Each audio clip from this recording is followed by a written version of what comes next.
வணக்கங்க. எல்லாம் எப்படி இருக்கீங்க? நல்லா இருக்கிறீங்களா? வாங்க, இன்றைக்கி நாங்கள் என்னென்ன பண்ணணும் அப்படிங்கிறது தாங்க ஒரு வீடியோவாக சின்னதாக எடுத்துருக்கேங்க. பார்க்கலாம் வாங்க. இது காலையில் ஒரு 4 மணி இருக்குதுன்னு நினைக்கிறேங்க. பூ பொறிக்கிறது வீடியோ எடுக்க முடியலைங்க. நான் இருட்டாக இருந்ததுங்களா, டார்ச் லைட் அடிச்சுட்டு தான் நானே பூ பறிச்சேங்க. வீட்டுக்காரர் கொஞ்சம் வெளியில் கிளம்பணுங்கிறதுக்காக நேரமாகவே ஒரு கொஞ்சம் குளிச்சுட்டு சாமி கும்பிட்டு கிளம்பிட்டாருங்க. பாருங்கள், நம்ம செடியில் பூத்த பூவே தாங்க. நந்தாவட்டை, அருகம்புல் எல்லாமே வச்சு சாமிக்கு வச்சு படைச்சி வச்சுங்க. செம்பருத்தின்னு வெடிக்க கூட இல்லைங்க. அப்புறம் சங்குப்பூ எல்லாமே இந்த மாதிரி ஒரு சின்னதாக வச்சிங்களா கூட போதுங்க. நம்ம சாமிக்கு படைக்கிற அளவுக்கு பூ பூத்துச்சுனாவே போதுங்க. நம்ம ஏன் இதை காசு கொடுத்து வாங்கிட்டு இருப்பானே. பாருங்கள், சிம்பிளாக முடிச்சு வச்சுங்க. இன்றைக்கி காலையில் டிஃபன் பார்த்திங்கன்னா பாப்பா தாங்க செஞ்சது. எனக்கு கொஞ்சம் அந்த வெளியில் அந்த மண்ணெல்லாம் இருந்தது இல்லைங்களா, அதில் அங்கே கொஞ்சம் மண்ணெல்லாம் அள்ளி கொட்டலான்னு வேலை செஞ்சிட்டு இருந்தேங்க. அதனால் பாப்பாவே செய்கிறேன் அப்படின்னு சொல்லி செஞ்சுதுங்க. புதினா சட்னியும் காளான் கிரேவியும் வச்சுருந்ததுங்க.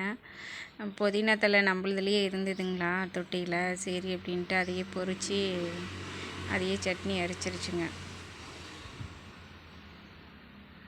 இந்த மாதிரி ஒரு புதினா இது சின்னதாக ஒரு தொட்டியில் வச்சிங்களாவே போதுங்க, சூப்பராக வந்துடுங்க.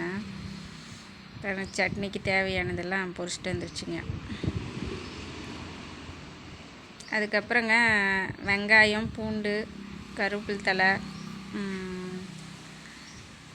மிளகாய் எல்லாம் வச்சு வணக்கிருச்சுங்க. வணக்கிட்டு அதுக்கப்புறம் புதினாவும் வணக்கி அரைச்சிருச்சுங்க.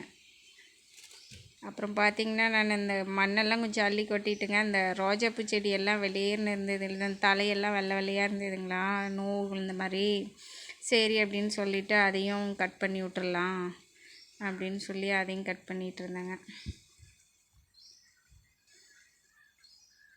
அது கொஞ்சம் நல்லா கட் பண்ணி விட்டோமா தாங்க நல்லா. நானும் சரி மழை பெஞ்சால் கட் பண்ணி விடலாம் அப்படின்னு சொல்லி பார்த்துக்கிட்டு இருந்தேங்க. மழையே பெய்ய காணுங்க. சரி தண்ணியே கொஞ்சம் சேர்த்தி 2 நேரம் விட்டுக்கலாம் அப்படின்னு சொல்லி கட் பண்ணி விட்டேங்க. மழை பெஞ்சிது அப்படின்னா கொஞ்சம் நல்லா இருக்குங்க.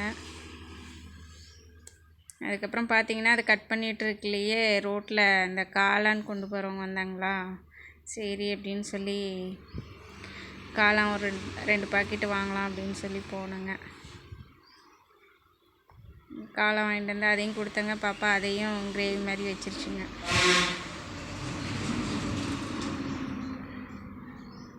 வெங்காயம், பூண்டு, இஞ்சி இதெல்லாம் போட்டு வணக்கிச்சுங்க. கருவேப்பிலை தழை போட மறந்துருச்சுங்களாட்டுங்குதுங்க. நீங்கள் கருவேப்பிலை தழை கொஞ்சம் போட்டுக்கோங்க.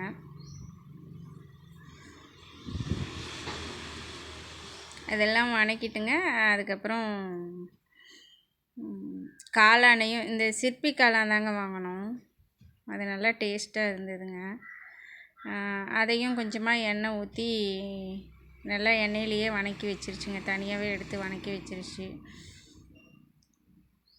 அதுக்கப்புறம் அதெல்லாம் அரைச்சிங்க. இந்த காளான் தான் பாருங்கள், நல்லா அது சுருங்குற அளவுக்கு வணங்கினா போதுங்க. எண்ணெயிலேயே எண்ணெய் மட்டும் கொஞ்சம் அதிகமாக ஊற்றி எண்ணெயிலேயே கொஞ்சம் நல்லா வணங்குச்சுன்னா நல்லா டேஸ்ட்டாக இருக்குங்க.